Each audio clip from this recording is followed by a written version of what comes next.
Okay, people, yesterday we had learned about the first law of thermodynamics, and what is it? What is it, people? Are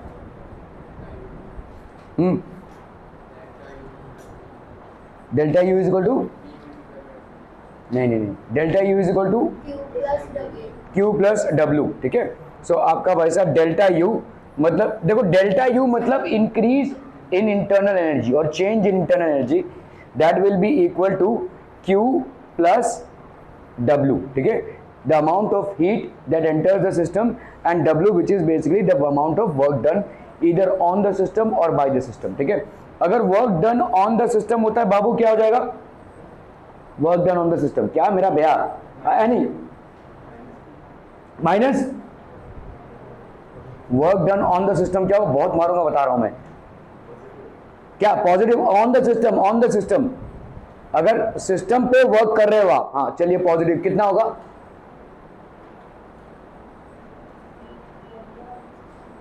Puma ज्यादा message मत कर तू उधर से. तू बोल रहा है उसको सुनाई दे रहा है मेरे को. पॉजिटिव उसने बोला तूने बोला इसके लिए. On the system by the system negative होगा. मतलब अगर आपका गैस पिस्टन को उछाल रहा है तो वो बाय द सिस्टम हो गया तो वो नेगेटिव हो जाएगा. ठीक है. वो हो गया आपका माइनस पी डेल्टा वी. और अगर भाई साहब आपका ऑन द सिस्टम है तो पी डेल्टा वी. ठीक है. ठीक है. ठीक है. Clear people. तो आपने देखा भाई साहब delta U is equal to Q plus W. ये हमने कल देखा था. ठीक है. Okay okay okay. चलिए आगे कार्यक्रम को हम जारी रखते हैं. Properties of the system. Extensive property. Now what is extensive property? देखो हमने डेफिनेशन में कहीं तो देखा था एक्सटेंसिव या इंटेंसिव प्रॉपर्टीज के बारे में. So will talk about extensive property now. What is extensive और एक्सट्रिंसिक प्रॉपर्टी? एक्सटेंसिव और extrinsic property. Let us consider a beaker. तो हमने भाई साहब कोई बीकर लिया हुआ है जिसमें प्रॉपर आपकी क्या है? मार्किंग्स हैं. ठीक है. प्रॉपर आपकी मार्किंग्स है. Suppose we add some water. तो हमने भाई साहब कुछ वाटर ऐड कर दिया. ठीक है. थर्ड लेवल तक. ठीक है. फिर आपके फिफ्थ लेवल तक. ओके. फिर और वाटर ऐड किया भाई साहब. ठीक है. Does the mass of the beaker remain the same? क्या पूछा जा रहा है? Mass of the beaker remains the same. According to mister Raju it is not the same. Mass of the beaker आप पहले यहां तक भरे फिर यहां तक भरे फिर यहां तक भरे. Mass of the beaker. ठीक है. Does the mass of the beaker remains the same? No. ठीक है. क्योंकि भाई साहब आपका यहाँ पे मास चेंज होता जाएगा. The mass will keep on changing. Okay. तो certain properties of the system whose magnitude depends upon the quantity of matter present. ठीक है. तो ऑब्वियसली भाई साहब जब 3 तक था तो there was a different quantity of matter present. जब 6 तक हुआ या 5 तक हुआ तो there was a different quantity of matter. और 7 तक. So certain properties of the system whose magnitude depends on the quantity of matter present, so it is additive in nature. जितना ज्यादा मैटर की क्वांटिटी बढ़ेगी उतना ज्यादा एडिशंस बढ़ता जाएगा. ठीक है. सो these are known as extensive और extrinsic property. एक्सटेंसिव या एक्सट्रिंसिक प्रॉपर्टीज क्या होती हैं? जो एडिटिव होती हैं, जो जितना एक सिस्टम में जितना आपका मैटर का क्वांटिटी है उस पर डिपेंड करती हैं. ठीक है. तो आप जितना भाई साहब मैटर की क्वांटिटी को बढ़ाते रहेंगे वो बढ़ता ही रहेगा. Certain properties of the system whose magnitude depends on the quantity of matter present. जिसका मैग्नीट्यूड किस पे डिपेंड कर रहा है? कितना क्वांटिटी ऑफ मैटर उसमें प्रेजेंट है. ठीक है. And this is called the extensive property और एक्सट्रिंसिक प्रॉपर्टी. और ये क्या होता है? एडिटिव इन नेचर होता है. जितना आप ऐड करते जाओगे वो बढ़ता जाएगा. ठीक है. क्लियर है. क्लियर है. क्लियर है पीपल. हम एग्जाम्पल इसमें क्या हो जाएगा भाई साहब? मास. अभी हमने देखा एग्जाम्पल मास का. ठीक है. और क्या हो सकता है भाई साहब? वॉल्यूम. ठीक है. वॉल्यूम कैसे? वॉल्यूम कैसे? वॉल्यूम कैसे एक्सटेंसिव प्रॉपर्टी हो सकता है?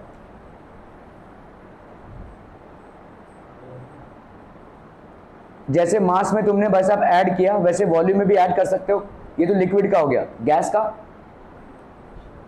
प्रेशर नहीं. गैस का कैसे?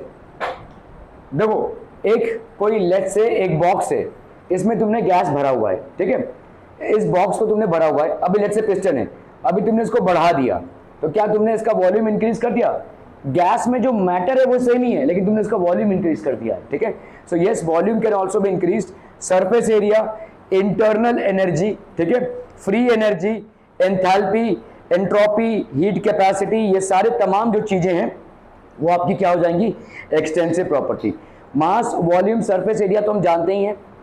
इंटरनल एनर्जी अभी अभी हमने पढ़ा हुआ है, internal energy is the sum of the masses of the heat supplied and the work done on the system, ठीक है। इंटरनल एनर्जी के बारे में और ज्यादा हम पढ़ेंगे। फ्री एनर्जी क्या होती है भाई साहब? फ्री एनर्जी जिसको हम गिब्स एनर्जी भी बोलते हैं, गिब्बा गिब्बा गिब्बा गिब्बा। गिब्स एनर्जी क्या होता है भाई साहब? What is Gibbs energy? एक सिस्टम को मेंटेन करने के लिए एक सर्टेन अमाउंट ऑफ एनर्जी की जरूरत पड़ती है। इसको समझने के लिए एक कभी ताश के पत्तों का घर बनाया है, ठीक है, एक ताश के पत्ते को तुम उसमें से निकाल दोगे पूरा ढांचा गिर जाएगा, है ना, क्योंकि सारे एक दूसरे को सपोर्ट कर रहे हैं। So it's a energy system which you have created. उसमें थोड़ा सा भी तुम इधर उधर करोगे तो वो पूरा ढांचा गिर जाएगा, ठीक है। तो इसको हम बोलते हैं गिब्स एनर्जी। भाई साहब उस सिस्टम को मेंटेन करने के लिए उस स्टेट में एक एनर्जी की जरूरत है, ठीक है, उस सिस्टम को मेंटेन करने के लिए एक एनर्जी की जरूरत है। तुम भी एक गिब्स का एनर्जी का एग्जांपल हो भाई साहब। तुम्हारा बॉडी पूरा जो है एनर्जी का रिक्वायरमेंट हमेशा है उसको, है ना, there is always energy requirement, इसीलिए तो तुम खाते पीते रहते हो भाई साहब, ठीक है। जिस दिन तुम एक दिन नहीं खाओगे पियोगे भाई साहब तुम्हारा कोलैप्सिंग वो आ जाएगा, ठीक है, as if you will collapse in some time, ठीक है। सो ये आपका क्या हो जाएगा भाई साहब? Gibbs free energy. Enthalpy, enthalpy मतलब होती है हीट, ठीक है। एंट्रोपी, एंट्रोपी भी भाई साहब हीट से कनेक्टेड है। Heat capacity, heat capacity thermal properties of matter में पढ़ा है, क्या पढ़ा है? डेल्टा के इज इक्वल टू एम से डेल्टा टी, ठीक है। ये सी क्या होती है भाई साहब? आपकी स्पेसिफिक हीट कैपेसिटी होती है। हर एक मटेरियल की अलग अलग स्पेसिफिक हीट कैपेसिटी होती है। और एक और चीज जो आता है डेल्टा क्यू होता है भाई साहब, जब स्टेट चेंज होता है तो उसको हम बोलते हैं N, that is latent heat of fusion और वेपराइजेशन, ठीक है। तमाम चीजें आप यहाँ पे पढ़ चुके हैं, ठीक है। ओके, सो ये हो गई भाई साहब आपकी एक्सटेंसिव प्रॉपर्टी। इंटेंसिव प्रॉपर्टी और इंट्रिंसिक प्रॉपर्टी, ये property suppose we want to check the temperature of water, ठीक है। अभी भाई साहब हमको टेम्परेचर ऑफ वाटर को चेक करना है, ठीक है। समझ लो यहाँ पे भाई साहब कुएं में पानी है, भाई साहब तो गिर जाएगा टेम्परेचर चेक करते करते। ओके चलो, कुएं में पानी चेक कर रहा है भाई साहब, तो आपने भाई साहब टेम्परेचर ऑफ वाटर को चेक किया यहाँ पे, ठीक है। You have check the temperature of water. Now you are checking the temperature. Certain properties of the system whose magnitude does not depend upon the quantity of matter present, ठीक है। अगर मैं बोलूं एक चम्मच भर पानी का टेम्परेचर और एक बाल्टी भर पानी का टेम्परेचर, दोनों भी खुले में है, समझ में आ रही है, ठीक है, दोनों भी खुले में ही है, किसी को आपने फ्रिज के अंदर नहीं रखा है, ऐसे ही एयर में है, ठीक है। तो आपने भाई साहब एक चम्मच भर पानी का टेम्परेचर और एक भाई साहब बाल्टी का टेम्परेचर लिया, तो क्या दोनों भी सेम होंगे? लेकिन क्या बाल्टी का वॉल्यूम और चम्मच के वॉल्यूम सेम है? या क्या अगर बोलूँ बाल्टी का जितना मास है, मास ऑफ वाटर है, और इस चम्मच का मास, क्या ये सेम है? नहीं है।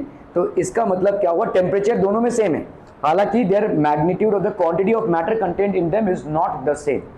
जो चीज़ें भाई साहब क्वांटिटी ऑफ मैटर से बढ़ती हैं या घटती हैं उनको हम बोलेंगे क्या? Extrinsic property. और जिन चीज़ों का क्वांटिटी ऑफ मैटर से कोई लेना देना नहीं है उनको हम क्या बोलेंगे? Intrinsic property. क्या ये समझ में आ रहा है? ठीक है, okay. Certain properties of the system, तो आप भाई साहब ऐसे कुएं का टेम्परेचर लें या भाई साहब किसी ग्लास का पानी भरा हुआ उसका टेम्परेचर लें, किसी बाल्टी का, सबको आपको सेम टेम्परेचर दिखाएगा, ठीक है। Certain properties of the system whose magnitude does not depend on the quantity of matter present are known as intensive property और intrinsic property। तो ऐसी properties of the system जिनकी temperature नहीं, जिनका भाई साहब वैल्यू डिपेंड करता है upon the quantity of matter in the system, उनको हम बोलेंगे एक्सटेंसिव प्रॉपर्टी, और जिनका इस पे डिपेंडेंसी नहीं है उनको हम बोलेंगे इंट्रिंसिक प्रॉपर्टी, ठीक है। ओके, इंटेंसिव या intrinsic. Certain properties of the system whose magnitude does not depend on the quantity of matter present, जैसे जैसे भाई साहब temperature, pressure, density, viscosity, refractive index, ठीक है। टेम्परेचर हो गया, प्रेशर हो गया, डेंसिटी हो गया, विस्कोसिटी हो गया, रिफ्रैक्टिव इंडेक्स हो गया, मोलर हीट कैपेसिटी हो गया, कॉन्सेंट्रेशन हो गया, पीएच हो गया, मेल्टिंग एंड बॉइलिंग पॉइंट्स हो गए, वेपर प्रेशर हो गया, सरफेस टेंशन हो गया, ये सब तमाम चीजें जो हैं वो इंटेंसिव है, ठीक है। They do not depend upon the quantity of matter present in that body, ठीक है। ये भाई साहब किसी भी हालत में क्वांटिटी ऑफ मैटर पे डिपेंड नहीं कर रहे हैं। Are we clear to this one people? बहुत बढ़िया भाई साहब, एकदम सही जा रहे हैं। Mass and volume are extensive but density is an intensive property. क्या समझ में आ रहा है? डेंसिटी क्या होता है? मास पर यूनिट वॉल्यूम होता है, घनत्व कितना है, ठीक है। तो वो भाई साहब एक इंटेंसिव प्रॉपर्टी है। इसका भाई साहब ह्यूज मास से जितना, देखो एक पूरे समझ लो मैंने अगर एक बाल्टी लिया और उसमें कोई लिक्विड है उसका छोटा सा पोर्शन लिया या पूरा लिया, तो उसकी डेंसिटी तो सेम ही आएगी, ठीक है, the density is going to be the same. Okay okay okay, surface area is an example of, अरे बाबू जल्दी से बोलना है, extensive intensive both extensive, okay. तो यहां पे भाई साहब surface tension, surface area, sorry surface area, okay. Which of the following is an intensive property, temperature, density, melting point, all of these. Temperature intensive property होगी, क्या ये मास पर depend करेगा? नहीं डिपेंड करेगा। जहां पे भी दूसरा डेंसिटी भी भाई साहब आपका इंटेंसिव प्रॉपर्टी हो गया, क्या ये मास या वॉल्यूम पे डिपेंड करेगा? नहीं करेगा, ठीक है। मेल्टिंग पॉइंट भी आपका मास या पे डिपेंड नहीं करेगा, मास या वॉल्यूम पे, ठीक है। So all of these will be the intensive property, ठीक है। हीट कैपेसिटी पढ़ चुके हो भाई साहब, thermal property of matter. Heat capacity क्या होती है भाई साहब? The amount of heat required to raise the temperature of the substance by 1 degree centigrade is called the heat capacity of the substance, ठीक है। 1 डिग्री सेंटीग्रेड से temperature को बढ़ाने के लिए जितना अमाउंट ऑफ हीट आपको सप्लाई करना पड़ता है उसको हम बोलते हैं हीट कैपेसिटी। 10th में आप लोगों ने पढ़ा था, आपने 11th में पढ़ा है ना, थर्मल प्रॉपर्टीज ऑफ मैटर में। तो हम हीट कैपेसिटी किसको बोलते हैं, ठीक है। स्टेट बोर्ड वालों ने भाई साहब 10th में पढ़ा हुआ था, स्पेसिफिक हीट कैपेसिटी एक होती है, ठीक है। स्पेसिफिक, अभी देखो जैसे मैं बोलूं अगर कि भाई साहब एक चीज को समझ लीजिए सॉलिड है, सॉलिड, ठीक है, सॉलिड है या लिक्विड है, सॉलिड है या लिक्विड है भाई साहब, सॉलिड और लिक्विड, इसको हम भाई साहब हीट दे रहे हैं। लेट से इसका मास है m, ठीक है, और लेट से इसका टेम्परेचर कहां से कहां गया, T1 से, T1 टेम्परेचर था, अभी T2 पे गया, ठीक है, T1। तो हम कैसे कैलकुलेट करेंगे, क्योंकि हम हीट को तो मेजर कर नहीं सकते हैं, हम टेम्परेचर को मेजर कर सकते हैं। तो हमने कोई थर्मोमीटर लगा के रखा है, तो इनिशियल रिकॉर्डिंग हमको टेम्परेचर में कितनी मिली भाई साहब, T1, और हीट करते करते हमको कितनी मिली भाई साहब, T2, ठीक है। तो आपका भाई साहब हीट सप्लाइड कितना हो गया, MC T2 माइनस T1, है कि नहीं। तो ये कितना हो जाएगा बोलो, MC डेल्टा T, Q की वैल्यू कितनी हो गई, MC delta T। Are we clear on this one people, Q is equal to MC delta T। Are we getting this people, समझ में आ रही है। डेल्टा T मतलब कितना, तो आपने कितना हीट सप्लाई किया होगा, इसका mass into specific heat capacity. Specific heat capacity होती है किस पे डिपेंड करती है, कोई सॉलिड है या कोई लिक्विड है, उसको आप हीट दे रहे हैं, जितना ज्यादा उसका मास होगा उतना ज्यादा आपको हीट देना पड़ेगा। Q will be equal to MC T2 minus T1, है ना भाई साहब। MC डेल्टा T हो गया, M मतलब हो गया उसका मास, C हो गया भाई साहब उसका स्पेसिफिक हीट कैपेसिटी, और डेल्टा T हो गया भाई साहब राइज इन टेम्परेचर। ये मास जो है तो ये सॉलिड है या लिक्विड है उस पर डिपेंड करेगा, जो भी है उसके मास पर डिपेंड करेगा। स्पेसिफिक हीट कैपेसिटी ये किस पे डिपेंड करेगा भाई साहब, this will depend upon the material of the substance, ठीक है, जिस चीज से वो बना हुआ है। और डेल्टा T हो तो ऑब्वियसली आपका चेंज इन टेम्परेचर हो गया, ठीक है। Okay, so specific heat capacity, the increase in temperature is directly proportional to the heat transfer. आपको भाई साहब दिखता ही है Q is equal to MC delta T है, ये मास तो कांस्टेंट रहने वाला है, C भी आपका मटेरियल के लिए कांस्टेंट हो जाएगा। तो हम बोल सकते हैं the amount of heat supplied is directly proportional to the change in temperature, or the change in temperature is directly proportional to the amount of heat supplied। ये कौन है, तेजस है क्या, ये तेजस है ना, क्या कर रहा है देखो, रास्ते में गाड़ी भी नहीं बंद कर पा रहा है, अरे तब से बेचारा परेशान है। Okay, delta T is directly proportional to Q, ठीक है, delta T is directly proportional to Q। और ये मंचूरियन खाने चला गया होगा देखो ऑफिस से, देखो आया नहीं, वो गया उधर ही, आया आया। ओके, आए तेजू, हाउ आर यू, बड़ी जल्दी आ गए भाई, हाँ आ गए, यही बड़ी बात है ना। Okay, Q is directly proportional to delta T, the increase in temperature is directly proportional to the heat transfer. Are we clear on this one people, समझ में आ रही है। Q is equal to C into delta T, ठीक है, where C is called the heat capacity. अगर हमने भाई साहब क्या लिया हुआ है, हमने भाई साहब एक यूनिट सब्सटेंस का लिया हुआ है, ठीक है, अगर हमने भाई साहब मास लिया हुआ है 1 kg, तो इसी को हम बोलेंगे भाई साहब C is called the specific heat capacity, ठीक है। Okay okay okay, C depends on the size, composition and nature of the system. Heat capacity of 1 mole of a substance कितना होता है भाई साहब, आपका C/N, ठीक है, Cm मोलर, ठीक है, specific heat capacity 1 mole of a substance, ये हो जाएगा भाई साहब आपका C/N। Heat required to raise the temperature of a sample is Q is equal to M C delta T, आप पढ़ चुके हैं भाई साहब, ठीक है। देखो ये है आपका भाई साहब एम सी डेल्टा टी, इसी को आप क्या लिख रहे हैं, सी डेल्टा टी लिख रहे हैं, मतलब कैपिटल सी क्या हो जाएगा, ठीक है, specific heat capacity into m mass, ठीक है। तो कैपिटल सी आपका हो गया ये C into delta T, C specific heat of the substance, ये वाला सी जो है स्मॉल सी जो है वो specific heat of the substance है। What is specific heat, the amount of heat required to raise the temperature of the substance by 1 degree centigrade, that is called the specific heat capacity, ठीक है। तो ये specific heat of the substance है, ठीक है। m क्या हो जाएगा, mass of the substance, है ना भाई साहब।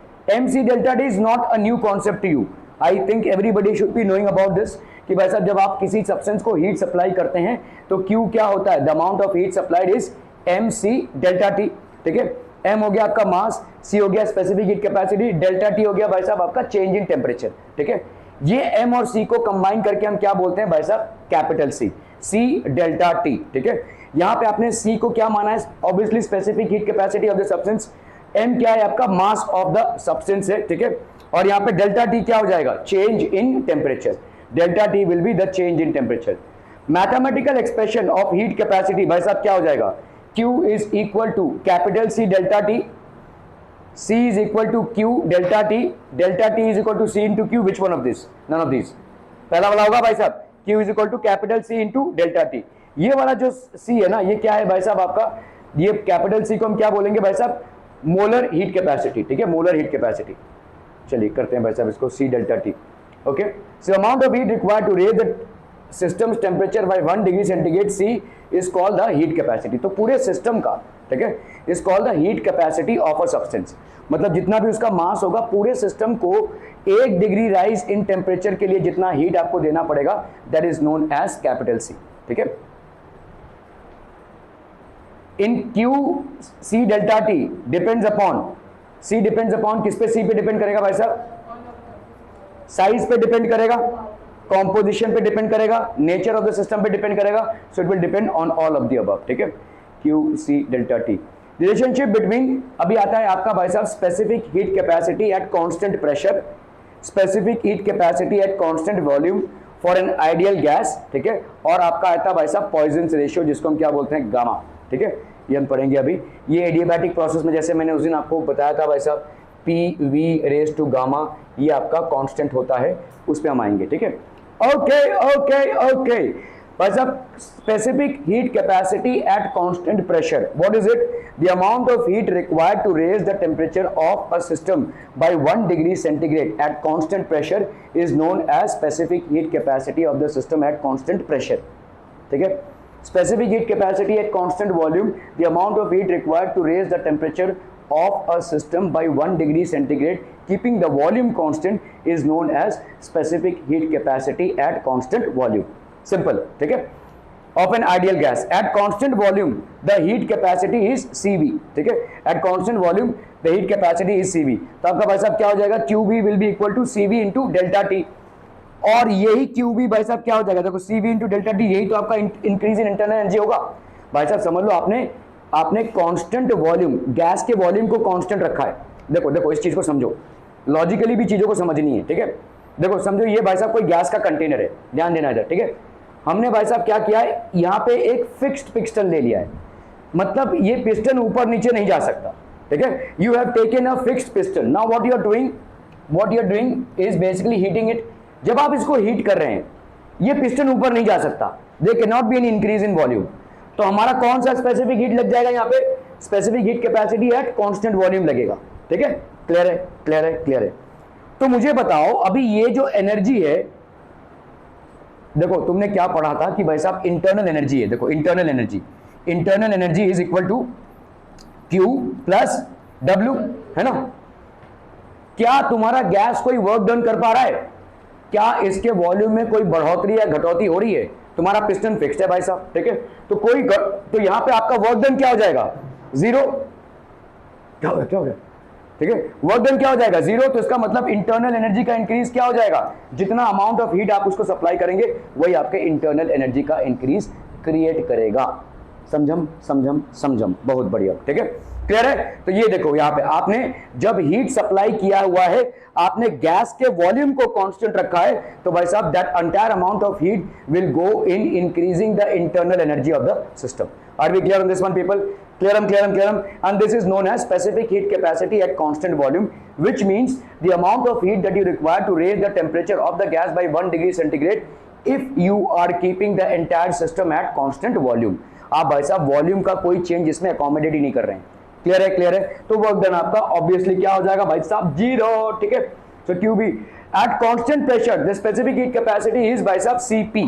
ठीक है, कांस्टेंट प्रेशर. तो क्या यहाँ पे वर्क डन होगा भाई साहब? होगा ना भाई साहब. ठीक है, वर्क क्या होता है? P डेल्टा V होता है. आपने बोला है कि यहाँ पे आपने प्रेशर को कांस्टेंट रखा है और हीट दे रहे हैं. आपने यहाँ पे प्रेशर को कांस्टेंट रखा है और हीट दे रहे हैं. तो यहाँ पे क्या हो जाएगा? Work done will be equal to this, है कि नहीं? P delta V.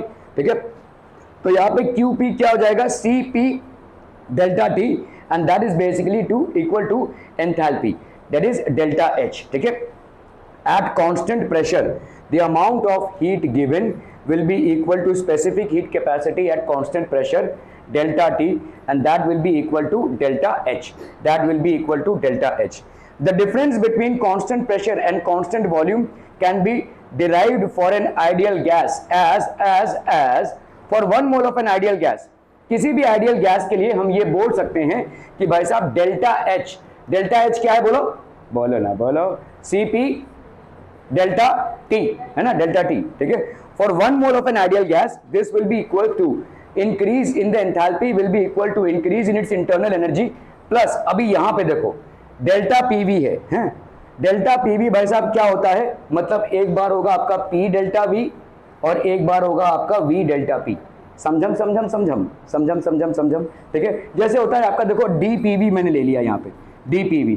तो आप जानते ही होंगे कि भाई साहब आपके जो डिफरेंशिएशन करते हैं हम first function into differentiation of second function plus second function into differentiation of first function, यही करेंगे हम. ठीक है, यहाँ पे ओके. तो एंथैल्पी भाई साहब कितनी हो जाएगी? Internal energy. तो PV की जगह पे हम क्या लिख सकते हैं? देखो 1 फॉर अ मोल PV कितना होता है भाई साहब? आइडियल गैस इक्वेशन के हिसाब से nRT. 1 मोल मतलब n की वैल्यू क्या? 1. तो मतलब PV की वैल्यू क्या भाई साहब? RT. तो इस PV की जगह पे हम क्या लिख सकते हैं? RT लिख सकते हैं. अब यहां पे हम आते हैं भाई साहब डेल्टा RT. देखो डेल्टा के अंदर तुम उसी चीज को रख सकते हो जिसका चेंज होने का कोई स्कोप हो. R के चेंज होने का कोई स्कोप नहीं है, इट्स अ कांस्टेंट, तो इट विल कम आउट. ठीक है, ऑब्वियसली डिफरेंशिएशन के बाहर आ जाएगा, R डेल्टा T हो गया. तो delta H will be equal to delta U plus R delta T. Enthalpy of a gaseous system will be change in enthalpy will be equal to change in internal energy plus R into delta T.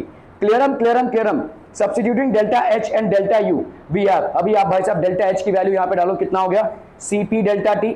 ठीक है, और आपका भाई साहब यहाँ पे delta U की value डालेंगे तो CV delta T specific heat at constant volume into delta T, और इसका कितना आ गया भाई साहब आपका? R delta T. ठीक है, R डेल्टा T, सब में से डेल्टा T जुड़ा दो तो यहाँ पे CP is equal to CV plus R. ठीक है, CV प्लस R. तो यहाँ पे कितना आ गया भाई साहब? Divide by delta T. So this will be CP is equal to CV plus R. यही है आपका भाई साहब. तो specific heat at constant pressure will be equal to specific heat at constant volume plus the gas constant R, या इसको हम ऐसे भी लिख सकते हैं CP minus CV is equal to R. क्या ये समझ में आ रहा है भाई साहब? Is this derivation clear? और repeat telecast required?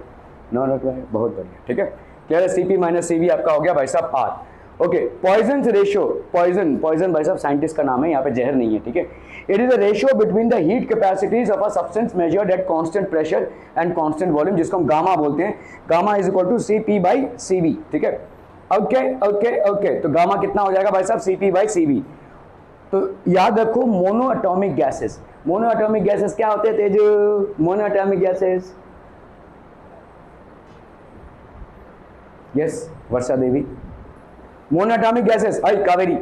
Monoatomic gases, आई देखो एक ही इलेक्ट्रॉन है, अच्छा जी, और एक ही न्यूट्रॉन है और एक ही प्रोटॉन है. अरे मोनोएटॉमिक मतलब क्या हो गया? एक ही एटम है, एक ही एटम है. कौन से ऐसे गैसेस होंगे जो एक ही एटम वाले होंगे? जितने भी आपके इनर्ट गैसेस होंगे, इनर्ट गैसेस किसी के साथ रिएक्ट नहीं करते हैं. Helium, neon, argon, krypton, xenon, radon, सबके सब भाई साहब क्या होंगे? Monoatomic. They don't require to attach themselves with others because their orbits are complete, stable है भाई साहब. ठीक है, तो ये सारे जितने भी मोनोएटॉमिक गैसेस होते हैं ये याद रखना है आपको भाई साहब. ठीक है, मोनोएटॉमिक गैसेस के लिए Cp/Cv का रेशियो क्या हो जाएगा? 5/3. ठीक है, Cp/Cv का रेशियो हो गया आपका 5/3, दैट इज 1.66. ठीक है, 1.66. ओके, फॉर एग्जांपल आपके नोबल गैसेस, जितने भी आपके इनर्ट गैसेस हैं वो सबके सब क्या हैं? मोनोएटॉमिक. ठीक है, फॉर डायएटॉमिक गैसेस ऑक्सीजन, नाइट्रोजन. ठीक है, जहां पे भी आपके दो मॉलिक्यूल्स हैं उनको हम क्या बोलेंगे? दो एटम्स हैं उसको हम क्या बोलेंगे? डायएटॉमिक गैसेस. ऑक्सीजन हो गया, O2 हो गया, N2 हो गया, this is basically diatomic. Hydrogen हो गया, diatomic. All these are diatomic gases. Chlorine gas as a gas it is diatomic. ठीक है, हैलोजन सब आपके सब डायएटॉमिक हो जाएंगे. तो डायएटॉमिक गैसेस में पॉइजन रेशियो की वैल्यू क्या हो जाएगी? 7/5. ध्यान दें यहाँ पे Cp/Cv है ये. ठीक है, that is equal to 1.4. Clear clear clear. ठीक है, मोनोएटॉमिक गैसेस के लिए पॉइजन रेशियो है 5/3 और यहाँ पे है भाई साहब 7/5. 5/3 एंड 7/5. क्लियर क्लियर, याद करने की चीजें हैं. Example O2, N2, Cl2, fluorine. ठीक है, ये सब आपके भाई साहब हो गए diatomic gases. Okay, for triatomic gases gamma, that is Poisson ratio will be equal to 8/6. 8/6 क्यों लिखा है? ठीक है, सीधा लिख सकते हैं 2 4 8 2 3 6, 4/3 भी लिख सकते हैं. ठीक है, दैट विल बी 4/3. एग्जाम्पल आपके ट्राइएटॉमिक गैसेस के क्या हो गए? देखो, दो एटम्स ऑक्सीजन के, एक एटम भाई साहब कार्बन का, तो ये हो गया कार्बन डाइऑक्साइड. सल्फर डाइऑक्साइड, दो एटम्स ऑक्सीजन के, एक एटम सल्फर का, भाई साहब हो गया ये सल्फर डाइऑक्साइड. तो यहाँ पे Cp/Cv का रेशियो कितना आ गया? 4/3. फटाफट बताइए, मोनोएटॉमिक का कितना हो गया भाई साहब पॉइजन रेशियो? 5/3. ठीक है, डायएटॉमिक का कितना हो गया भाई साहब? 7/5. और ट्राइएटॉमिक का भाई साहब कितना हो गया? 4/3 लिखो. ठीक है, 4/3. मोनोएटॉमिक का 4/3, ट्राइएटॉमिक का मोनोएटॉमिक का 5/3, डायएटॉमिक का 7/5 और इसका भाई साहब 4/3. ठीक है, 4/3. Are we clear on this one people? For liquids and solids, ये सिर्फ और सिर्फ भाई साहब गैसेस में डिफरेंट है. लिक्विड्स और सॉलिड्स में constant specific heat at constant pressure will be equal to specific heat at constant volume, और यही उसके स्पेसिफिक हीट के बराबर हो जाएगा, स्पेसिफिक हीट कैपेसिटी के बराबर हो जाएगा. ठीक है, for gases only you have difference. ठीक है, that you have one specific heat at constant pressure and the other specific heat at constant volume. ठीक है, और दोनों में भाई साहब संबंध क्या है? Cp is equal to Cv plus R या Cp-Cv is equal to R, और इनका भाई साहब पॉइजन रेशियो क्या है भाई साहब? Cp/Cv. ठीक है, मोनोएटॉमिक गैस का क्या हो जाएगा? Cp/Cv बोला ना क्या था 5/3. ठीक है, डायएटॉमिक का क्या हो जाएगा भाई साहब? Cp/Cv, this will be equal to 7/5. और ट्राइएटॉमिक का Cp/Cv भाई साहब क्या हो जाएगा? 4/3. ठीक है, क्लियर. लिक्विड्स और गैसेस के लिए भाई साहब Cp और Cv बराबर होगा. There is no gas constant that is applicable out there. ठीक है, okay okay okay. But for gases specific heat at constant pressure will be always greater than specific heat at constant volume. इसका मतलब क्या है? ठीक है, the amount of heat that you require to raise the temperature of a gas keeping it at constant pressure by 1 degree centigrade is more than when you require, ठीक है, than the amount of heat that you require to raise the temperature of a gas by 1 degree centigrade keeping its volume as constant. अभी इस चीज को समझिए. ठीक है, समझिए ना भाई साहब, क्या बोल रहे हैं हम? समझिए. अरे देखो देखो क्या कर डाला हमने, बहुत बेकार हो गया ये. अभी क्या करें भाई साहब?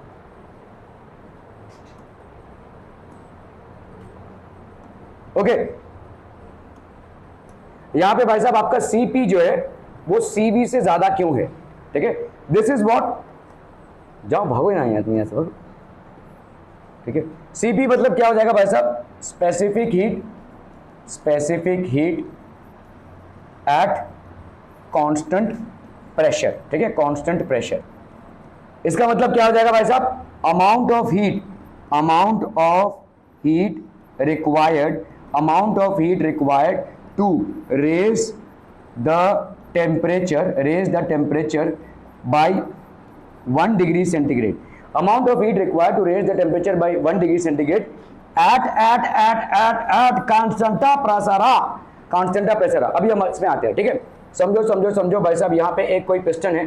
ठीक है, और यहाँ पे भाई साहब आपने इस पिस्टन को फिक्स कर दिया है. अभी आप इसको हीट कर रहे हो भाई साहब, ठीक है। So the amount of heat required to raise the temperature of this by 1 degree centigrade, ठीक है। क्लियर है, क्लियर है, क्लियर है। अभी आते हैं भाई साहब हम specific heat at constant volume. ये हो जाएगा आपका क्या, specific heat at constant volume, ठीक है, एट कांस्टेंट वॉल्यूम। क्या यहां पे वॉल्यूम ऊपर नीचे हो सकता है?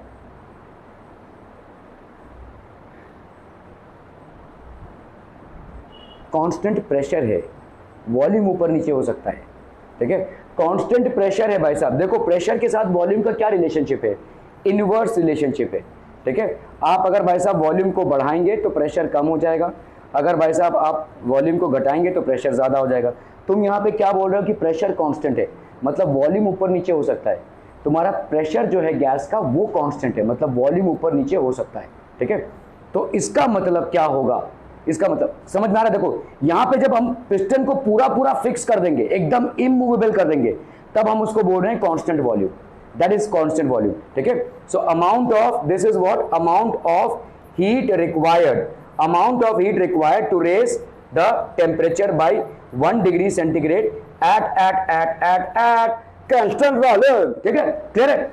Specific heat at constant pressure is the amount of heat required to raise the temperature by 1 degree centigrade keeping the pressure as constant, not the volume. Pressure को constant रखा है आपने, वॉल्यूम को नहीं, ठीक है। तो क्या यहां पे देखो अमाउंट ऑफ हीट क्या होता है भाई साहब, क्यू क्या हो जाएगा, बोलो बोलो ना बोलो। अरे इससे चलते हैं ना, डेल्टा यू कितना होता है भाई साहब, क्यू प्लस डेल्टा डब्ल्यू, है कि नहीं, ठीक है। ओके चलिए भाई साहब, यहां पे अगर आप हीट दे रहे हैं इसको, ठीक है, तो अगर आप हीट दे रहे हैं तो क्या ये हीट, देखो जब आप हीट दे रहे हैं, यहां पे हीट को बढ़ा रहे हैं है ना, तो इंटरनल एनर्जी बढ़ेगी, इंटरनल एनर्जी बढ़ेगी। जब आपने प्रेशर को कांस्टेंट रखा है तो क्या वर्क डन भी होगा, होगा, है ना। वॉल्यूम को आपका कोई, वॉल्यूम को आपने कंट्रोल नहीं किया है, आपने प्रेशर को कंट्रोल किया है। तो जो हीट आप दे रहे हैं वो थोड़ा सा इंटरनल एनर्जी को बढ़ाएगा और थोड़ा सा भाई साहब किसको बढ़ाएगा, वर्क डन को। समझ में आ रहा है ये, क्योंकि वर्क डन क्या होता है भाई साहब, P delta we. Clear clear clear. जो हीट आप सिस्टम को दे रहे हैं एट कांस्टेंट प्रेशर, वो थोड़ा सा जाएगा सिस्टम के इंटरनल एनर्जी को बढ़ाने के लिए, मतलब टेम्परेचर को, और थोड़ा सा जाएगा भाई साहब सिस्टम का वर्क डन में, है ना। प्रेशर तो कांस्टेंट है अपना, ठीक है। तो इसका मतलब ये हीट दो जगह पे डिस्ट्रीब्यूट हो रहा है। अभी आते हैं हम कांस्टेंट वॉल्यूम पे, ठीक है।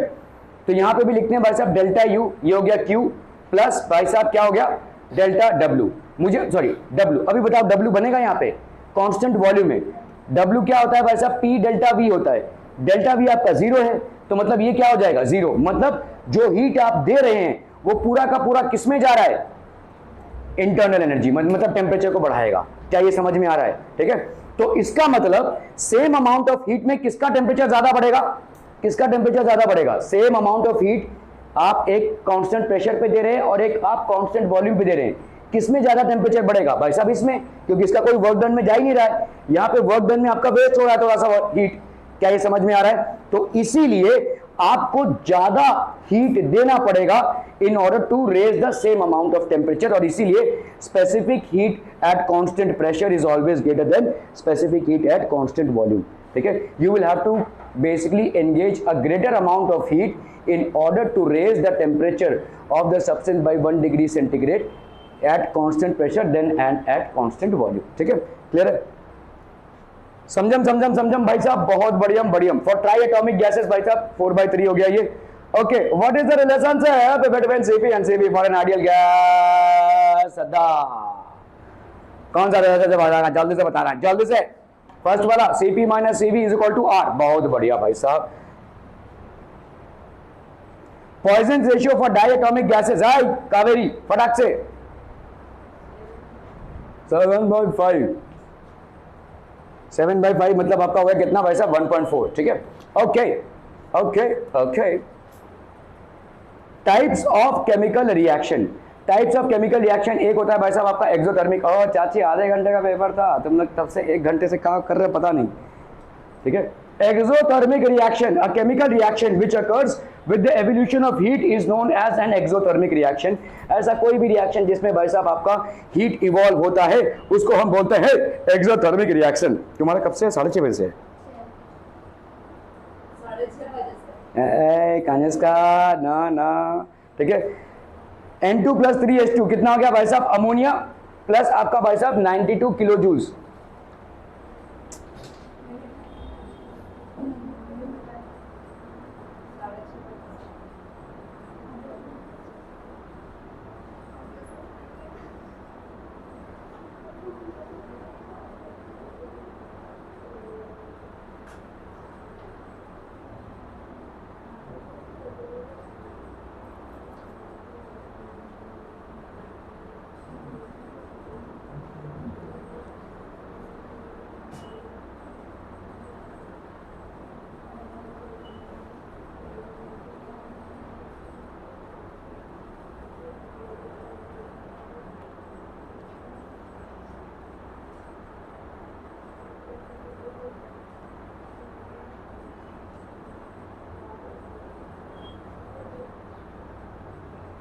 साढ़े छः से 7 में खत्म करना भाई साहब। Okay, a chemical reaction which occurs with the evolution of heat is known as exothermic reaction. Simple हम जानते हैं भाई साहब यहाँ पे, ठीक है। जैसे नाइट्रोजन और हाइड्रोजन का रिएक्शन हो रहा है तो अमोनिया बन रहा है और 92 किलो जूल्स ऑफ एनर्जी, ठीक है। ओके, तो आपका देखो यहाँ पे क्या हो रहा है, देखो यहाँ पे एंथैल्पी, ये का भाई साहब आपका एंथैल्पी ऑफ द प्रोडक्ट्स और एंथैल्पी ऑफ द रिएक्टेंट्स, किसका हीट ज्यादा होगा, बोलो ना बोलो। एंथैल्पी मतलब energy, energy of the reactants की एनर्जी ऑफ द प्रोडक्ट्स, और क्यों?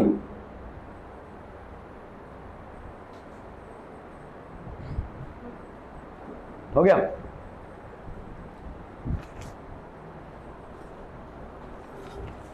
Okay, thank you so much, ठीक है।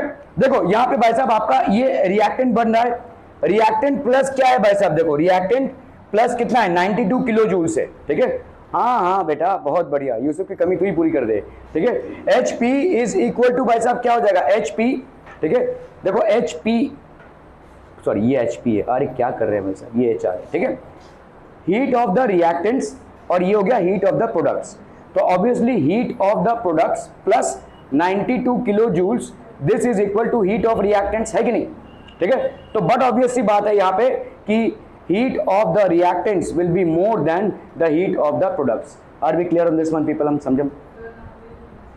नाम नहीं लिखा है, बहुत बढ़िया। अभी तक क्या कर रहे थे पता, ये लीजिए, ठीक है। तो आपका भाई साहब यहाँ पे क्या हो जाएगा, heat of the reactants will be more than the heat of the products. Are we clear on this one people? Exothermic reaction में, ओके। अभी जो एंथैल्पी होती है भाई साहब, एंथैल्पी होती है क्या, हीट ऑफ द एंथैल्पी का चेंज डेल्टा एच, एंथैल्पी का चेंज क्या होता है भाई साहब आपका, heat of the products minus heat of the reactants. Now क्योंकि आपका heat of the products is lesser than the heat of the reactants, hence enthalpy will be negative for an exothermic reaction. एक exothermic reaction के लिए change in enthalpy is going to be negative, ठीक है। For an exothermic reaction, ठीक है, change in enthalpy, बच्चा party अरे सुना ना सुना, change in enthalpy is going to be negative, ठीक है। Change in enthalpy is going to be negative, graphical representation of exothermic reaction. तो इस तरह से आपको दिखेगा भाई साहब, ठीक है। देखो यहां पे है भाई साहब आपके प्रोडक्ट्स, सॉरी रिएक्टेंट्स, और यहां पे आपके भाई साहब प्रोडक्ट्स, ठीक है। देखो प्रोडक्ट्स जो हैं इनका जो हीट है वो रिएक्टेंट से कम है, ठीक है। क्या कर रहे हैं आप, हीट को बढ़ाते बढ़ाते भाई साहब एक ऐसे स्टेज पे पहुंच रहे हैं जहां पे प्रोडक्ट का बनना चालू हो जा रहा है, ठीक है। और फाइनली देखो heat enthalpy of the products is lower than the enthalpy of the reactants, ठीक है। ये आपका प्रोग्रेस ऑफ द रिएक्शन है, ये आपके रिएक्टेंट्स हैं, ओके ओके। तो देखो रिएक्टेंट्स का फेज है ये भाई साहब आपका क्या है, प्रोडक्ट्स का फेज है, ठीक है। तो ऑब्वियसली आपको दिख रहा है कि enthalpy of the products is lesser than the enthalpy of the reactants. तो यहाँ पे हम क्या बोलेंगे भाई साहब, change in enthalpy, transition state है भाई साहब, ये ट्रांजिशन स्टेट है जब आपका क्या हो रहा है, प्रोडक्ट से सॉरी रिएक्टेंट से प्रोडक्ट्स बन रहा है, इसको हम बोलते हैं activation energy. This is known as activation energy, ठीक है। दिस इज नोन ई को हम क्या बोलेंगे भाई साहब, एक्टिवेशन एनर्जी। एक्टिवेशन एनर्जी मतलब देखो हर एक सिस्टम में जब आपको प्रोडक्ट बनाना रहता है ना, तो आप एक पर्टिकुलर एनर्जी लेवल के बैरियर को आपको क्रॉस करना पड़ेगा।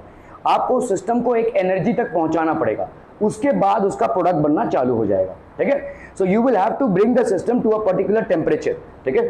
तो ये आपका एक्टिवेशन एनर्जी हो गया, this is basically energy of activation या एक्टिवेशन एनर्जी, ठीक है। और ये क्या हो जाएगा भाई साहब, enthalpy that is minus H, minus delta H हो जाएगा ये, ठीक है। ओके ओके, एंडोथर्मिक रिएक्शन में क्या होगा, अरे बोलो ना बोलो, endothermic reaction, a chemical reaction which occurs with the absorption of heat from the surroundings is called an endothermic reaction or endotheric reaction, ठीक है। एग्जांपल भाई साहब N2 प्लस O2 ये बन रहा है, माइनस इतना हीट है, ठीक है। तो आपका HP भाई साहब HR से ज्यादा है, ठीक है। तो H डेल्टा H कितना हो जाएगा, HP माइनस HR, ठीक है। HP माइनस HR, क्या यहाँ पे आपको भाई साहब पॉजिटिव वैल्यू मिल जाएगी, ठीक है। You will get a positive value, तो डेल्टा H या एंथैल्पी एंडोथर्मिक के लिए क्या हो जाएगा, पॉजिटिव, ठीक है। ओके ओके ओके, अगर मैं इसका ग्राफ अभी बनाऊं तो कैसे दिखेगा भाई साहब आपको ग्राफ, तो यहाँ पे देखो ये रिएक्टेंट्स है, रिएक्टेंट्स को ज्यादा हीट देना पड़ेगा तब जाकर वो पहुंचेंगे कहां पे, प्रोडक्ट्स पे। ये आपका हो गया भाई साहब क्या, activation energy, this is the plane of products, ठीक है। सो ऑब्वियसली प्रोडक्ट्स का जो हीट है वो रिएक्टेंट्स के हीट से ज्यादा है, ठीक है। ट्रांजिशन स्टेट है आपका, ठीक है, this is basically the transition state, ये एनर्जी ऑफ एक्टिवेशन, और ये हो गया आपका enthalpy change which is positive, ठीक है। In exothermic process heat is taken in given out both A and B, neither A और बी और है, और इसको आंसर करेंगे अंकिता जी, जल्दी से, गिवन आउट एक्सोथर्मिक प्रोसेस, चलो भाई साहब, ठीक है। Delta H is positive in, A Bhagyashree, delta H is positive in exothermic endothermic both A and B, none of these, endothermic, okay चलो भाई साहब एंडोथर्मिक में पॉजिटिव हो गया। Okay, measurements of delta U and delta H, measurement of energy changes are associated with chemical or physical processes by an experimental technique called calorimetry, जो आप पढ़ चुके हैं, नहीं पढ़े हैं, पढ़े हैं कि नहीं पढ़े हैं, कैलोरीमेट्री, ठीक है। So measurement of energy changes are associated with chemical and physical processes. The heat evolved in the process can be determined by the temperature changes. हम भाई साहब हीट को डिटरमिन तभी कर पाते हैं जब हमको दो तीन चीजें मालूम हो, एक तो भाई साहब मास ऑफ द सिस्टम मालूम हो, स्पेसिफिक हीट मालूम हो, और टेम्परेचर चेंज मालूम हो। अगर ये तीनों चीजें आपको मालूम है तो आप हीट को डिटरमिन कर सकते हैं, ठीक है। Measurements are taken under two different conditions, okay okay okay. तो at constant pressure and at constant volume, ठीक है। कांस्टेंट प्रेशर में कितना हीट है और कांस्टेंट वॉल्यूम में कितना हीट है, ठीक है। डेल्टा यू मेजरमेंट्स मतलब आपके internal energy, absorption of heat at constant volume can be measured by a bomb calorimeter, ठीक है। The energy changes associated with reactions are measured with no work done at constant volume, क्योंकि भाई साहब constant volume है, constant volume में आपका work done क्या हो जाएगा, P delta V is equal to 0, तो आपका भाई साहब no work done, ठीक है, no work done at constant volume, ठीक है। तो ये आपका वाटर है भाई साहब, ये बॉम्ब कैलोरीमीटर है, दिस इज द स्टेरर, ठीक है, and here is the sample. तो आप यहाँ पे भाई साहब firing leads to oxygen inlet, ठीक है, और ये आपका हो गया भाई साहब thermometer. Temperature changes of the calorimeter by the completed reaction is calculated as QB। The heat of combustion is how much भाई साहब, heat of combustion is Z into theta upon M/M, ठीक है, वेयर भाई साहब Z is heat capacity of calorimeter and water. Calorimeter और water का ये heat capacity है, कंबाइंड हीट कैपेसिटी है, ठीक है। Theta is the increase in temperature measured by Beckmann thermometer, ठीक है। Mass of the substance in grams and M is basically molecular weight. तो आपका भाई साहब हीट ऑफ कंबस्शन क्या हो जाएगा, Z, ये हो गया specific heat capacity of calorimeter, theta is delta T into molecular mass upon mass, molecular mass what of the substance upon mass of the substance in grams, ठीक है, clear है। Absorption of heat at constant volume can be measured in, ठीक है, क्या हो जाएगा भाई साहब आपका calorimeter, okay. In calorimeter the heat of combustion can be calculated by Z into theta upon M/M, ठीक है, okay okay okay okay okay okay. Delta H measurements, the measurement of heat change at constant atmospheric pressure. At constant atmospheric pressure, delta H is equal to QP. The heat absorbed or evolved as constant pressure is called the heat of the reaction or enthalpy of the reaction. आपने भाई साहब pressure को same maintain किया हुआ है यहाँ पे, मतलब क्या वॉल्यूम के चेंज का स्कोप है, बिल्कुल है, ठीक है। वॉल्यूम के चेंज का स्कोप है तो क्या होगा, क्या वर्क डन के स्कोप रहेंगे, बिल्कुल रहेंगे, ठीक है। Okay. In an exothermic reaction, heat is evolved, then QP is negative and delta HR is also negative, है ना भाई साहब? डेल्टा RH बेसिकली क्या है? कांस्टेंट प्रेशर पे हो रहा है, एक्सोथर्मिक है तो ये क्या हो जाएगा भाई साहब? नेगेटिव, ठीक है? QP भी आपका क्या हो जाएगा? नेगेटिव, ठीक है? The amount of heat that is basically causing the change at constant pressure. In an endothermic reaction आपका डेल्टा RH आपने देखा भाई साहब क्या हो जाएगा? पॉजिटिव, ठीक है? क्योंकि प्रोडक्ट्स का हीट रिएक्टेंट्स के हीट से ज्यादा होगा, ठीक है? यहाँ पे भाई साहब प्रोडक्ट्स का हीट रिएक्टेंट्स के हीट से कम होगा, ठीक है? तो इसीलिए ये नेगेटिव हो जाएगा। ओके। अरे बल्लभ भाई साहब, ओके। फोम पॉलीस्टीरीन कप, ठीक है? थर्मोमीटर है, रिएक्शन मिक्सचर है भाई साहब। Enthalpy change delta RH, the enthalpy change accompanying a reaction is called the reaction enthalpy. Enthalpy change मतलब कितना चेंज आया है हीट में। The enthalpy change accompanying a reaction is called the reaction enthalpy. Delta RH is equal to sum of the enthalpies of the products minus sum of the enthalpies of the reactants. जितने भी product की आपकी energy होगी total minus total energy of the reactants, ठीक है? Okay. So delta RH is basically sum of the energy of the products minus sum of the energy of the reactants. ये sum है basically, ठीक है? Where AI and BI are the stoichiometric coefficients of the products and the reactants. तो ये आपका भाई साहब AI stoichiometric coefficient है। stoichiometric coefficient मतलब जब आपने इक्वेशन को बैलेंस किया है, ठीक है? सो ये हो गया आपका A into H of products, ठीक है? Summation BI into H of reactants, ठीक है? अभी हम एग्जाम्पल लेते हैं। एक रिएक्शन हो रहा है, देखो मीथेन गैस है 8 plus oxygen, this is going to form carbon dioxide plus H2O plus energy आएगा भाई साहब, ठीक है? अभी आपका डेल्टा RH क्या हो जाएगा? Change in enthalpy for the reaction.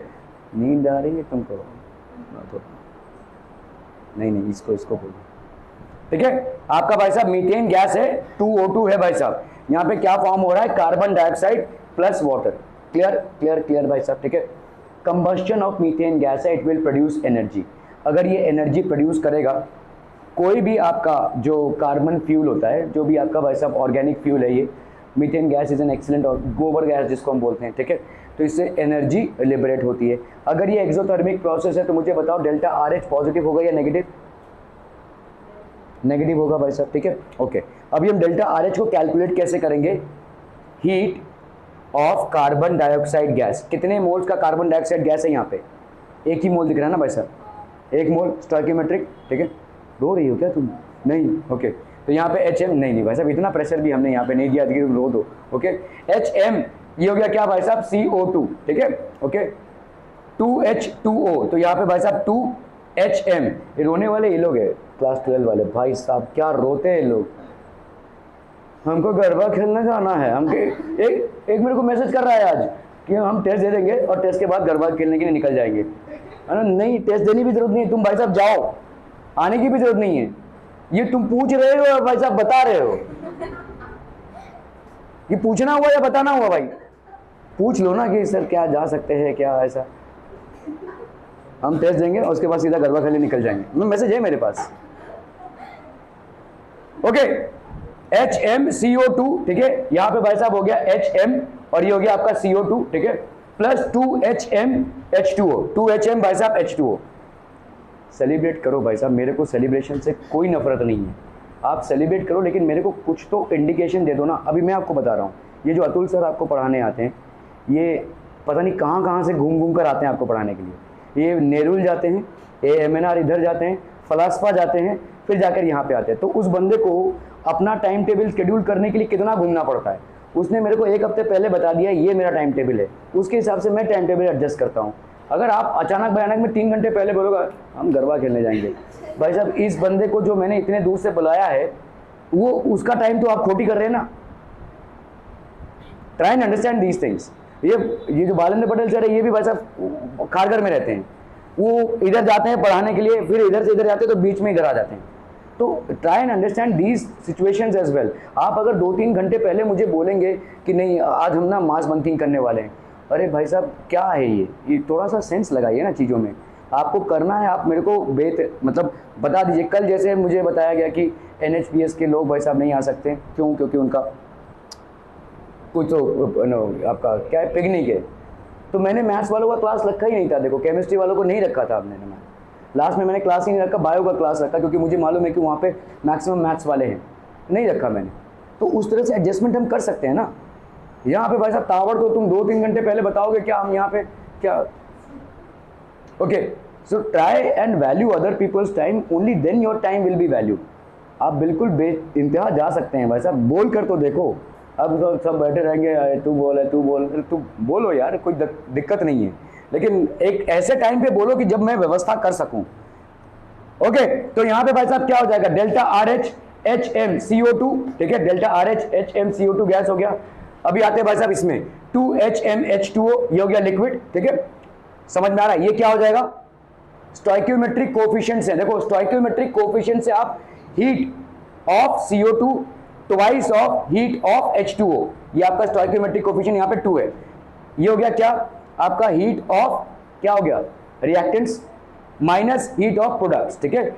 HM भाई साहब ये एक ही मोल है यहाँ पे, HMCH4 गैस प्लस हाँ 2HMO2, ठीक है। Are we clear on this one people, ठीक है। सो ये समझ में आ रहा है कि ये इस तरह से हम एंथैल्पी की कैलकुलेशन करते हैं, मतलब आपके स्टोइकियोमेट्रिक कोफिशिएंट्स यहाँ पे इंपॉर्टेंट है। Stoichiometric coefficients are of utmost importance, where HM is the molar enthalpy. तो आपका भाई साहब यहाँ पे मोलर एंथैल्पी है, ठीक है। The enthalpy change is a very useful quantity used to calculate temperature dependence of equilibrium constant, ठीक है, temperature dependence of equilibrium. Which one of the following is correct भाई साहब, कौन सा करेक्ट हो जाएगा, AHI products minus BIH reactants, IH products minus BIH reactant। First वाला और सेकंड वाला सेम ही तो लग रहा है मुझे, नहीं नहीं नहीं, थर्ड तो अलग है, माइनस में आ गया ना, फर्स्ट और सेकंड वाला सेम लग रहा है ना, अच्छा प्लस है। ओके, तो फर्स्ट वाला ही होगा, ठीक है, AIH products minus BIH reactants. In an exothermic reaction heat is evolve, ठीक है, एक्सोथर्मिक रिएक्शन में भाई साहब आपका हीट इवॉल्व हो रहा है, तो आपका QP positive, QP negative, QP is positive और negative, all of the above. QP is negative है ना, और क्या नेगेटिव हो जाएगा आपका, डेल्टा H भी नेगेटिव हो जाएगा एक्सोथर्मिक रिएक्शन में, ठीक है, QP और डेल्टा H दोनों भी नेगेटिव हो जाएंगे। Okay okay okay, standard enthalpy of reactions, enthalpy changes during phase transformation. Standard enthalpy of reactions, it is the enthalpy change for a reaction when all the participating substances are in their standard states. It is denoted by delta H, ठीक है। Standard temperature भाई साहब 298 kelvin, standard pressure. तो देखो यहाँ पे क्या है, it is the enthalpy change for a reaction. तो यहाँ पे जितने भी आपके पार्टिसिपेटिंग सब्सटेंसेज हैं, जो रिएक्टेंट्स हैं, पार्टिसिपेटिंग रिएक्टेंट्स हैं, ये सब के सब स्टैंडर्ड स्टेट में है, मतलब किस में है, STP में है, ठीक है, standard conditions of temperature and pressure. तो भाई साहब स्टैंडर्ड कंडीशन ऑफ टेम्परेचर में मतलब क्या हो जाएगा, स्टैंडर्ड टेम्परेचर हम जनरली रूम टेम्परेचर लेते हैं which is 25 degree centigrade, which is 298 kelvin, और स्टैंडर्ड प्रेशर क्या हो जाएगा 1 बार या 1 एटमॉस्फेयर, ठीक है, या 1.013 न्यूटन पर मीटर स्क्वायर या पास्कल, ठीक है। So these are the conditions, ठीक है। Okay okay, enthalpy changes during phase transformation, ये आपका सॉलिड, लिक्विड और गैसियस स्टेट है, ठीक है। तो आपने भाई साहब मेल्टिंग या फ्यूजन पे सॉलिड क्या में कन्वर्ट होगा, लिक्विड में, और बॉइलिंग पॉइंट पे, ठीक है, वेपराइज होगा ये, फिर इसका कंडेंसेशन होगा, फिर इसका भाई साहब हो जाएगा फ्रीजिंग, उल्टा प्रोसेस है, ठीक है। ओके, यहाँ से डायरेक्ट ये प्रोसेस अगर जा रहा है तो दिस विल बी सब्लिमेशन, ठीक है, that will be called sublimation. Enthalpy of fusion, energy is absorb during conversion, और इस एनर्जी को हम किस तरह से मापते हैं, इसको हम माप ही नहीं सकते, पहली बात, तुम भाई साहब घड़ी मापो, है ना, ठीक है, इस एंथैल्पी को माप ही नहीं सकते हैं, क्यों, क्योंकि there will be no change in temperature. For example देखो, अगर एक कनस्तर भर का अगर आपने बर्फ रखा हुआ है यहाँ पे, ठीक है, और इसमें आपने भाई साहब एक थर्मोमीटर रख दिया है, ठीक है, आप देखोगे जब तो थर्मोमीटर कितने पे है, 0 डिग्री सेंटीग्रेड पे, और ये तब तक 0 डिग्री सेंटीग्रेड पे रहेगा जब तक कि ये पूरा बर्फ पिघल कर पानी ना बन जाए, ठीक है। Until this entire ice melts into water, this is going to remain at 0 degree centigrade, this is going to remain at 0 degree centigrade, ठीक है। एंथैल्पी ऑफ फ्यूजन बोलेंगे, energy is absorbed during conversion. तो अभी भाई साहब क्या हो जाएगा, तो यहाँ पे भाई साहब क्या हो गया, दिस विल, तो अभी यहाँ पर क्या होगा, तो इसका मतलब क्या हुआ, इसका मतलब क्या हुआ, ये जितना भी सराउंडिंग से हीट ले रहा था, this entire heat has gone into changing its state from solid to liquid state, और इसीलिए हम इसको गुप्त हीट बोलते हैं, लेटेंट हीट बोलेंगे, लेटेंट हीट ऑफ फ्यूजन बोलेंगे, ठीक है। Clear है? So the amount of heat that is acquired by a body to change its state from, let's say, solid to liquid without showing a single degree rise in temperature is called the latent heat. ठीक है, एक minute. हाँ, okay, latent heat of fusion. People, what happens? तो यहां पे देखो, एक solid का एक लिक्विड में कन्वर्ट होना at what? The melting point. तो मेल्टिंग पॉइंट में पूरा का पूरा सॉलिड भाई साहब लिक्विड में कन्वर्ट होगा. ठीक है, और इसमें एक single degree rise in temperature आप नोटिस नहीं कर पाएंगे. You will not notice a single degree rise in temperature. Energy is absorbed during the conversion. इस पूरे कन्वर्जन में भाई साहब एनर्जी अब्सॉर्ब होती हुई नजर आएगी आपको. ठीक है, okay okay okay. The enthalpy change that is accompanied during the fusion of 1 mole of a solid without change in temperature at constant pressure is called the enthalpy of fusion. So the enthalpy change, the change that is accompanied during the fusion मतलब melting of 1 mole of a solid, 1 mole solid का, without change in temperature. Change in temperature नहीं हो रहा है, latent heat of fusion है, at constant pressure is called the enthalpy of fusion. ठीक है, तो आपके यहाँ पे कैरेक्टरिस्टिक्स क्या क्या हो गया भाई साहब? एंथैल्पी का चेंज हो रहा है. ठीक है, किसका? 1 mole of a solid without a change. तो डेल्टा टी आपकी यहाँ पे क्या है? 0 है. और delta P eight constant pressure, तो ये डेल्टा पी भी आपका 0 है. चेंज इन प्रेशर भी नहीं है और चेंज इन टेम्परेचर भी नहीं है. ठीक है, is called the enthalpy of fusion. Example वहां H2O ये बना रहा है H2O. तो latent heat of fusion is how much? 6 kilo joules per mole. एक, तो इसको ऐसे पढ़ेंगे हम. ठीक है, देखो यहां पे for 1 mole of water in the solid state that is ice to get converted into water at 0 degree centigrade which is the melting point at 0 degree centigrade. देखो यहां पे for 1 mole of ice to get converted into 1 mole of water at 0 degree centigrade, क्योंकि ice का melting point क्या है भाई साहब? 0 degree, और यहां पे टेम्परेचर कांस्टेंट है. At constant pressure, the amount of heat required is 6 kilojoules per mole. तो मतलब एक मोल को कितनी हीट की रिक्वायरमेंट होगी? 6.00 किलो जूल्स, मतलब 6 इंटू 10⁻³ जूल्स. ठीक है, 6000 जूल्स की जरूरत पड़ेगी. क्लियर है? समझ में आ रहा है? ये मॉग्स जानते हैं आप? मॉग्स जहां पे लाशें रखी जाती हैं. ठीक है, वहां पे जो आइस के ऊपर लाशें रखी जाती हैं आइस कोल्ड टेम्परेचर में. क्यों? क्योंकि जब एक इंसान मर गया है तो उसका बॉडी डिकम्पोज होना चालू हो जाएगा और डिकम्पोज में हीट रिलीज होगी. ठीक है, इस हीट को विड्रॉ कर लेगा वो आइस. तो मतलब माइक्रो ऑर्गेनिजम्स एक्टिव ही नहीं हो पाएंगे. क्या ये समझ में आ रहा है? माइक्रो ऑर्गेनिजम्स एक्टिव होंगे एक टेम्परेचर पे, लेकिन माइक्रो ऑर्गेनिजम्स एक्टिव हो ही नहीं पाएंगे क्योंकि उसके पहले ही सारा हीट विड्रॉ कर लिया जाएगा. ठीक है, are we clear on this one people? So how much is the amount of heat that is getting withdrawn for melting of 1 mole of ice? 6000 joules. 6000 joules भाई साहब हीट विड्रॉ हो रहा है. आप अपने हथेलियों पे एक आइस रखोगे तो मतलब उसको रख दोगे तो पूरा जगह ठंडा हो जाएगा. क्यों? क्योंकि आइस क्या कर रहा है? सारे आजू बाजू से हीट ले रहा है to get converted into water, और आपके हाथ से भी वो हीट ले रहा है, तो उस जगह पे पूरा पूरा ठंडा हो जाएगा. ठीक है, ओके. सो H2O मतलब आपका क्या हो गया? लिक्विड कन्वर्ट हो गया. So how can we define this? The amount of heat required to convert 1 unit of ice into water. ठीक है, by the fusion, sorry 1 mole of water, 1 mole of ice to water at constant pressure is 6000 joules. ठीक है. Enthalpy of freezing. अभी freezing में क्या होता है भाई साहब? The amount of heat withdrawn from 1 mole of a substance at its freezing point. जैसे वाटर का फ्रीजिंग पॉइंट क्या है भाई साहब? आइस. ठीक है, so the amount of heat withdrawn for freezing that is called भाई साहब फ्रीजिंग पॉइंट. ठीक है, आपने देखा रहेगा आपके घर में अगर फ्रिज होगा तो फ्रिज के पीछे से बहुत गर्म गैस निकलती है ना? ये गर्म गैस कैसे निकल रही होगी? तो जैसे समझ लो फ्रिज में कुछ भी नहीं है, सिर्फ फ्रीजर ही है. लेट्स से फ्रीजर ही है, तो फ्रीजर में जो आपने पानी रखा होगा उस पानी का जो पूरा गर्मी है वो पूरा पूरा ये निकाल के बाहर फेंक देता है. तो that is the amount of heat that is withdrawn. ठीक है, सो व्हाट हैपेंस? एक लिक्विड का पूरा हीट हम विड्रॉ कर रहे हैं, तब जाकर वो फ्रीज करेगा अपने फ्रीजिंग पॉइंट पे without showing a single degree rise of temperature and will get converted to a solid. ठीक है, so enthalpy of freezing, the enthalpy change that is accompanied during the freezing solidification of 1 mole of a liquid without change of temperature at constant pressure is called enthalpy of freezing or solidification. इसको हम बोलेंगे enthalpy of freezing और solidification, ठीक है। तो एक मोल liquid को without a single degree rise in temperature, 6:30 बजे का था ना,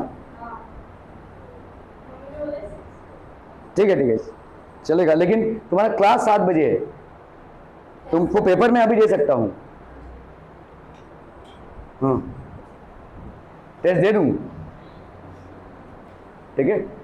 The enthalpy change that is accompanied during the freezing solidification of 1 mole of a liquid without change in temperature at constant pressure is called enthalpy of freezing or solidification। तो ये जो enthalpy change है, देखो यहाँ पे liquid का solid बनना, ठीक है, लिक्विड का सॉलिड बनना without a single degree rise in temperature और fall in temperature is called freezing. जैसे जैसे जैसे यहाँ पे देखो H2O है, ये क्या बन गया आपका H2O सॉलिड, ये H2O लिक्विड है, ये क्या बन गया आपका H2O सॉलिड। तो फ्रीजिंग कितना हो गया भाई साहब आपका, तो जिस तरह से देखो इसको सॉलिड से लिक्विड बनने में कितना लगा था, हर एक मोल में कितनी एनर्जी सप्लाई करनी पड़ी थी, 6000 किलो जूल्स या 6000 जूल्स, तो वही एनर्जी अभी माइनस होगी यहाँ पे, ठीक है। सो आपका जब लिक्विड से सॉलिड बनेगा तो उतना ही एनर्जी भाई साहब आपका क्या हो जाएगा, माइनस, ठीक है। Clear पीपलम।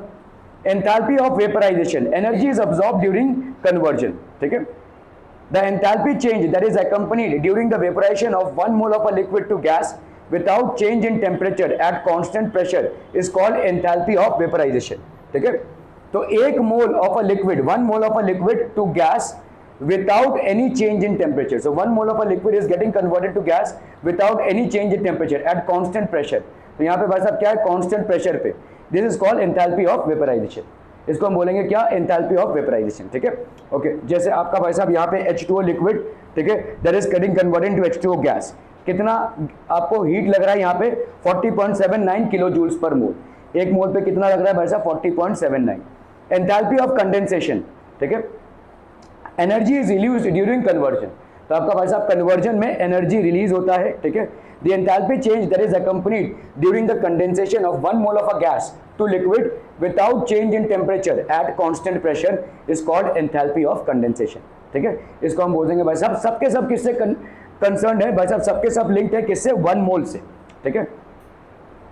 So enthalpy of sublimation, so energy absorb during the conversion, यहाँ पे कैसा कन्वर्जन हो रहा है, सीधा भाई साहब सॉलिड से गैस में, ठीक है। So the amount of does liquid state come during conversion, obviously not, सीधा सीधा एक सॉलिड किस में कन्वर्ट हो रहा है भाई साहब, गैस में। कैसे सॉलिड्स होते हैं ये, जैसे जैसे जैसे कैम्फर, देखो कैम्फर, कपूर जिसको हम बोलते हैं, और भाई साहब अमोनियम क्लोराइड, ठीक है, और क्या है भाई साहब आपका आयोडीन, ठीक है, आयोडीन, आपका भाई साहब है एंथ्रासीन, ठीक है, एंथ्रासीन, और क्या है भाई साहब आपका नैप्थलीन, ठीक है, नैप्थलीन भाई साहब आपका है, ठीक है। All these are basically sublime solids, ये डायरेक्टली सॉलिड से भाई साहब गैसियस फेज में कन्वर्ट हो जाते हैं, ठीक है। तो यहाँ पे तो लिक्विड फेज है ही नहीं। The enthalpy change that is accompanied during conversion of 1 mole of a solid directly into vapor at constant temperature and pressure is called the enthalpy of sublimation। तो सॉलिड कार्बन डाइऑक्साइड है, देखो सबलाइम्स, ये solid carbon dioxide directly किस में convert हो रहा है भाई साहब, गैसियस कार्बन डाइऑक्साइड में, ठीक है, 195 केल्विन पे, ठीक है। तो यहाँ पे भाई साहब कितना हीट लग रहा है, 25.2 किलो जूल्स पर मोल, ठीक है। ओके, आज यहाँ तक ही रखते हैं भाई साहब, एक 3 ही स्लाइड था यार, इसको कंप्लीट कर दिया होता, चलो कंप्लीट कर लेते हैं, ठीक है। Standard enthalpy changes of fusion and vaporisation, ये आपको दिए रहेंगे, this is nothing that you have to basically learn. तो यहाँ पे देखो इस तरह के स्टैंडर्ड एंथैल्पी चेंजेस हैं, नाइट्रोजन का दिया हुआ है, अमोनिया का, HCl का, कार्बन मोनोऑक्साइड का, ठीक है, all these are basically during fusion the state changes from liquid to solid, solid liquid to gas, solid to liquid, none of this, solid to liquid, चलिए भाई साहब, ठीक है। Okay, during vaporization physical state changes from कावेरे, हाँ, solid to gas, vaporization solid to gas, liquid to gas, ठीक है, liquid to gas.